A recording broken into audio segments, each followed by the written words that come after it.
So this is only 20 minutes, fairly painless. It's captivating. An Oscar-nominated actor is in it, Oliver Cromwell. And this was done by a buddy of mine in Los Angeles, John Viscount. I can't wait for you to see this movie. If there was one film that I'd recommend anyone who's interested in forgiveness to see, it'd be this one. So look forward to talking with you about it afterwards. Thank you for watching.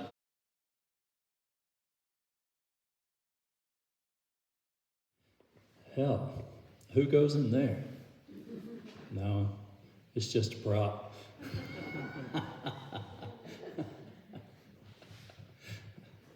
There are so many good lines in that film. What are your immediate reactions?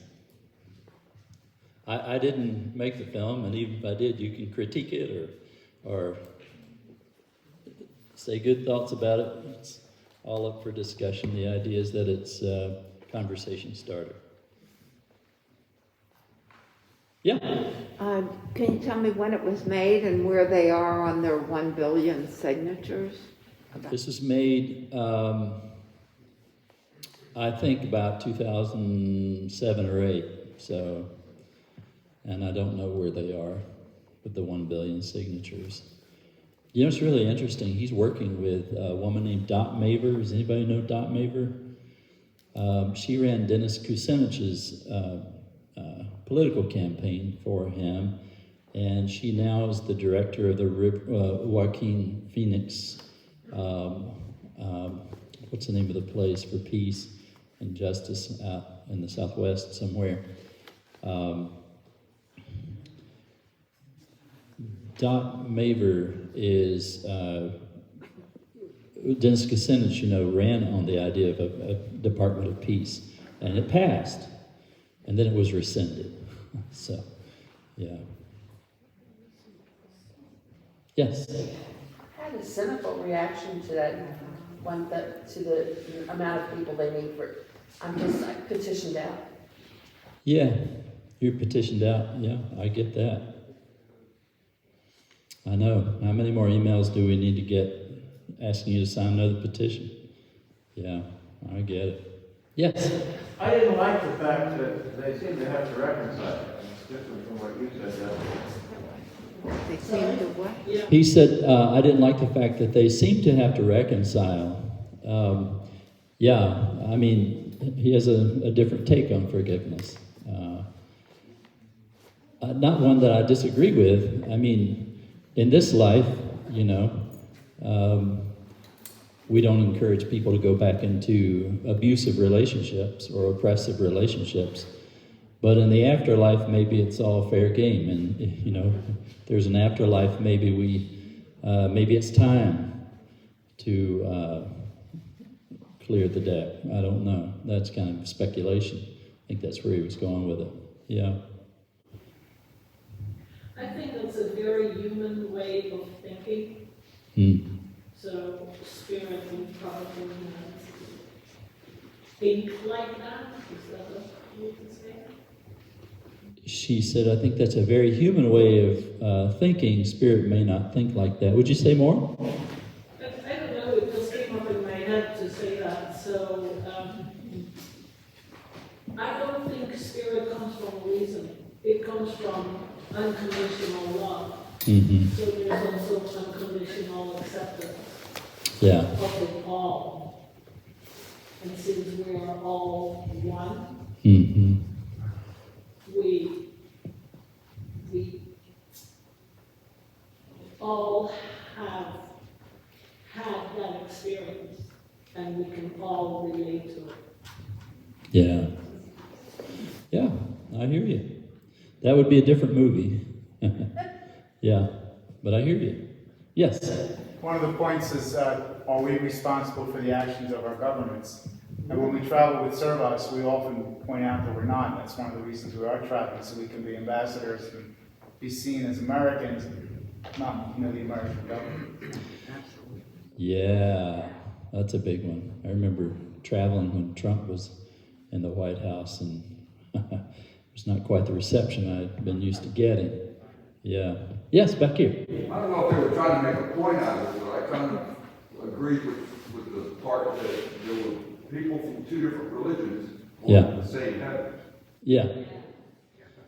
You know, glad you said that, because that reminds me to mention one of the really delicious ironies about this film is the so-called suicide bomber is Jewish, and the other guy is Arabic, Palestinian. Yeah. Yeah. Oliver Cromwell had quite a swanky suit, didn't he? Those dapper shoes he had on. So what are you writing down? I'm just doodling. So you have to have a sense of humor, I guess. What else? Yeah. I think it's kind of interesting that she apologized even though it wasn't her fault. Yeah. And I think that that kind of touches on the Hawaiian concept of healing. Yeah. Yeah. Where you say, I'm sorry, please forgive me, I love you. I love you. Thank you. Yeah. It kind of goes to this feeling of like this universal oneness. Like, Yeah.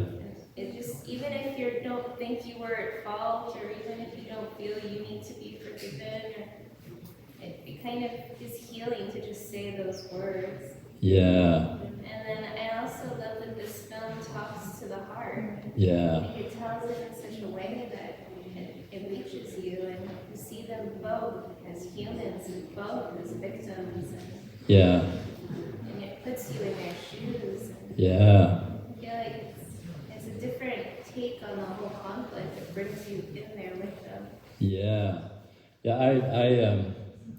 I found myself sweating it out before the first person walked through the door called heaven. It's like, ooh, this is interesting. For the first time I saw the film.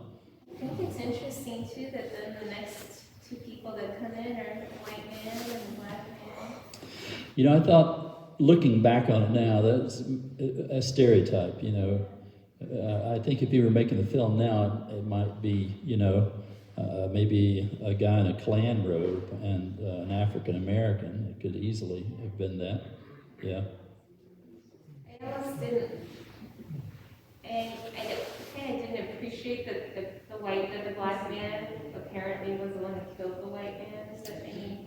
Yeah. Like Either way, yeah. Yeah, I was sensitive to that too. Yeah. First thought you said it was something white man. Sorry? I said my first interpretation is that the white guy standing up, obviously no wrong, killed the black. She's making the comment that her first impression was that the white guy actually killed the black guy. Yeah. Yeah, you too? Okay. Not necessarily that, but there's a big assumption there. There's a big assumption.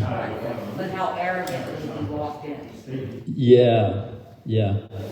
He's obviously wealthy, privileged. So Obviously. Yeah. Maybe hit the kid with his car or Yeah. impressed the kid with his business decisions. Yeah. Yes.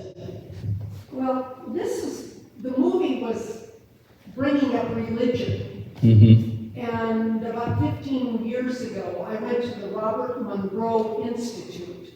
Robert Monroe talks about past lives. Absolutely. And he talks about recycling, of coming back in. And it was much more along the Hindu lines of you're going to come back until you get it right. And some of us were old souls, some of us were just having to have the experience. And so all of a sudden, I remember he said, and that one just had to have a new experience, and it was a crack baby in Harlem. And some people came back to learn, and the recycling, and that has really stayed with me. This was part of religious overtones. Yeah. I went to the recycling. Yeah. Yeah, it's so interesting to think about the sort of the faith assumptions in the background of the film. My sense is that he's pretty clean with that. He doesn't like tip his hand one way or the other. I could be wrong, but yeah. I mean, and it comes back to not like a vertical sort of experience, but a horizontal, and we're all human and we all make mistakes, and we all suffer. We all know. I mean, The reason some of us maybe believe in hell is not in some little guy in a red suit with a pitchfork, but because we've seen hell on earth. And if you've experienced that, you don't want anyone to experience that, either here or in any afterlife. Yeah. Yeah, right here. Yeah, the significance for me in this film was the key issue was empathy. Empathy, yeah. Empathy. Mm-hmm. Once she had empathy for the death of his children, you could see the peace on her face. Yeah. The forgiveness. Yeah. That was the heart. Yeah. That moved forward. Sure. And there was a relief physically for her. Yep. Yet her husband and the other fella still were retaining. They were holding on to that tension. Holding on to that anger. Yeah. That sense of violation. That sense of being a victim. Yeah. And they both felt like victims. Yep. And they couldn't get past the whole issue of being able to step into another person's shoes for a moment and feel that pain, feel that experience. Yeah. That was distinction. They barely made it at the end, didn't they? Yeah. Let's see. Someone else hadn't spoken. Yeah. I was considering that the expression "I'm sorry" as both a statement of regret as well as a statement of culpability. And I was just looking at that scene and realizing that I think in that scene, especially when her interaction with the suicide bomber was more, for both of them, was more a statement of regret and of compassion or empathy rather than necessarily a statement of culpability. Yeah. Yeah. It's hard to know, but I see how you would put the emphasis on that syllable. Yeah. Yeah. Back here. I was going to comment on the same thing, but my take is that she recognized or accepted that she's part of the society and the culture that created his pain. Yeah. You don't want to take responsibility for Donald Trump. I don't. Right. I live in America. And Right. I benefit from being an American. Yeah. So I bear some responsibility for all of the bad as well as the good that's happening around me. You know, just talking about the band, The Police. You guys remember The Police? Sting is kind of doing his own thing now. But back in the 80s, they had an album out that had a song on it called Murder by Numbers. And that idea was that Reagan would just punch in some numbers and people would die. And were we responsible for that? We didn't call in the numbers, but we have some measure of culpability, I think. And I think maybe she acknowledged some of that. Yeah. Because, you know, they lost their lives, of course. He lost his life. They lost their 2 children, were separated from them, his 2 children and his wife. I mean, there's so much suffering in those 2 narratives, you know. Yes? At our church, we had a minister who just resigned a couple of years ago, and her favorite phrase was, "I wonder what good will come from this." Yeah. And that is sometimes very hard to say. Yeah. You know, the old Stoic notion, the Stoic philosophers had this idea that, well, we all have our own cup of suffering to drink because we're all human, and some of us more than others, and we've all been victimized. Some of us a lot more than others. But they have this concept that the obstacle, you know, maybe what she's referring to is whatever it was that she's wondering what good's going to come of it. That's an obstacle, that's a problem, that's a hang-up, that's a real difficult situation. Well, the Stoics say that the obstacle is the way. We don't go around the obstacle. We got to go through it. The obstacle is the way. And by going through it, we have, you know, unexpected possibilities. There are people who become handicapped or who have had a disease that, you know, like you would wish on your worst enemy. And they go, but I am the person that I am now. I would have never been like this if I would not have gone through this experience. I feel that way. Yeah. Yeah. Yeah. So I'm a victim of, my mother left at 6 months old, I've been raped, I've been molested, I've had really horrible things, and all my life I'm sorry. I looked at all of those things and you harbor them. Watching Dumbo the elephant with the mother losing the baby, oh my God, even at 30 I cried. And when I met a spiritual person that does hands-on healing through Servos 15 years ago, he believes in what she's calling recycling. Yeah. And for 62 years, he's been doing past life regressions. Uh-huh. And he's been able to go to a newspaper in a library and see who this guy said he was. Mm. So I believe that through all the pain and suffering of all the things that's happened to me, Yeah. to know that these all made me who I am now. Yeah. This is what made me always love children and take care of the children and be a Yeah. good mother. Having no mother and having walking out, Yeah. great to you talk to young people. If you Yeah. dress a really, and it's sad, but if you dress really a strange way and you're 12 and you're looking 17, you know, so every bad thing that ever happened to me shapes the woman that I am. And I did not know this until I met this man. And you wanted to save your children from those kinds of sorrows and pains. The world, yeah. Save the world. Yeah. But, Yeah. if those things didn't happen to me, I wouldn't be the advocate that's going to talk to Yeah. young children. I wouldn't have had 4 adopted children. Yeah. 4 of my own.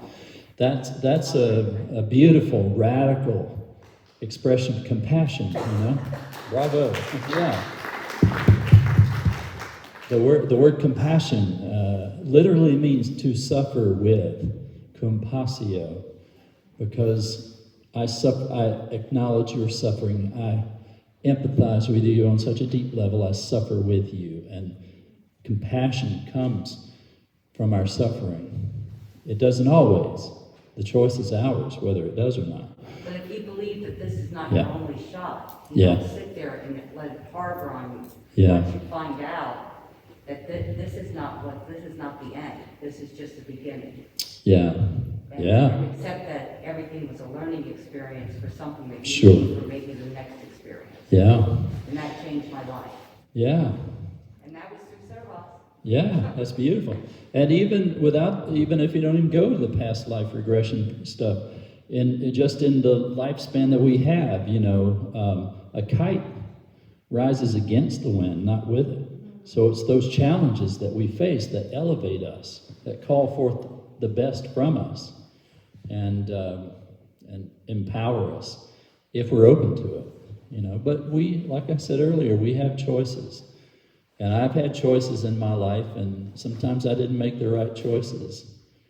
And when we make mistakes, we can learn. Yeah, but it may have been the right choice. It may have been Yeah. what you had to do to be a better person later on. Yeah. That's Friedrich Nietzsche said that we should love our fate, amor fati. And I've struggled with that for a long time. But I think it might be onto something. Yeah. I like to believe that everyone does the best they can. Yeah. The information that they've been given. And so when sometimes people don't make good choices, I think maybe that was just the best they knew how to do at that time. And Yeah. so I think even sometimes we're hard on ourselves. Yeah. You have to forgive yourself because you did the best you could at that time. Yeah. That's a huge one in my workshops, self-forgiveness. I spend a whole session on that because we have such a hard time forgiving ourselves. Well, that's the movie Sophie's Choice. Yeah, I love that. That movie gives me chills. Yeah. Yeah. But it's a tragedy because she had to choose one or the other, So she did the best she could? She did the best she could. Yeah, with no good choices. Yeah. What else? Yeah. I'm curious, is hand over heart an international symbol of love? I don't know. A hand over heart. The part where the two men put their hand over their heart. I have seen that traveling in the Middle East. I've seen that quite often, it's a symbol of love and respect and honor. It goes further, because that's where I've seen it as well. Yeah, yeah. The Japanese bow, the Arabics hold their hand to their heart. Yeah. You actually see it in a lot of hip-hop culture too, you know, that respect. Is it the same as namaste? Namaste is pretty similar, I think, yeah. Yeah. The gods must be crazy to swan to do it. Oh, is that right? Hand over the heart. Now that's a throwback to the past. I love that movie. My back pages. Oh yeah. What else? Yeah. Well, it's a thought-provoking movie, and it's on the web. If you have groups you want to share it with, you can just log on to his website, do a search on it, pull it up. He's a great guy and doing some really exciting work in the world. He also works with my buddy Fred Luskin. We work collaboratively on a few projects together. Yeah. All right. Well, we'll call it a wrap. Thanks so much for having me. It's lovely being with you.